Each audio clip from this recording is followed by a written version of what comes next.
Hi students, this is We Learn channel and today's topic is atomic mass unit.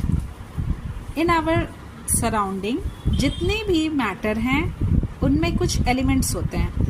अब हम जानेंगे elements क्या होते हैं.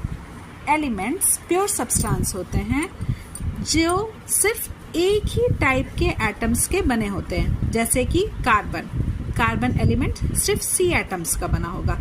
आयरन सिर्फ Fe एटम से बने होंगे.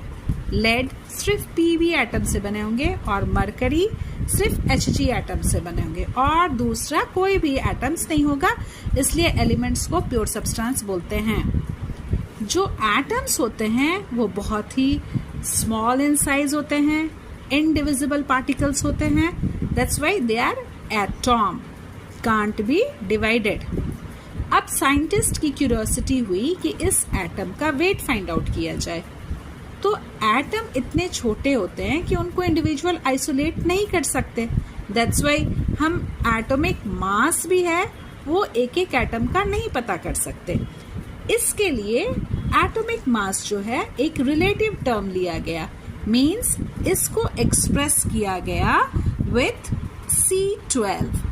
एक C12 स्केल लिया गया और इससे कंपेयर किया गया कि दूसरे एटम्स कितने हैवी हैं. और ये किसने डिसाइड किया?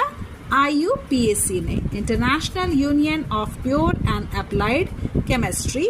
ये एक इंटरनेशनल ऑर्गेनाइजेशन है जो केमिस्ट्री के बहुत सारे नियम को अप्रूव करती है. ओके, नाउ एटॉमिक मास के लिए उन्होंने एक यूनिट, एक सिंबल दिया U, स्मॉल u, और इसे बोला यूनिफाइड मास. ग्लोबली एक्सेप्टेड है. आप C12 को कंसिडर करोगे.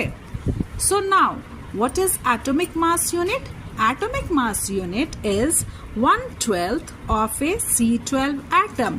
ये बहुत ही इंपॉर्टेंट है, आप इसको याद कर लो. ये याद रहने से आप कभी भी मिस्टेक नहीं करोगे कि 1 AMU क्या होता है. 1/12 of A C12 atom means अगर आप इस 12 को इधर ले जाओगे तो मास ऑफ 1 C12 एटम क्या होगा? 12 एटॉमिक मास यूनिट, 12 AMU. अब आपका क्वेश्चन हो सकता है कि हमने C12 भी क्यों कंसिडर किया? क्यों किया? क्योंकि ये एक स्टेबल आइसोटोप है और इट वाज वाइडली अवेलेबल, हर जगह पाया जाता था, इसलिए साइंटिस्ट ने इसे कंसिडर किया. आई होप ये बहुत ही आपके कॉन्सेप्ट को क्लियर करेगा. Thank you.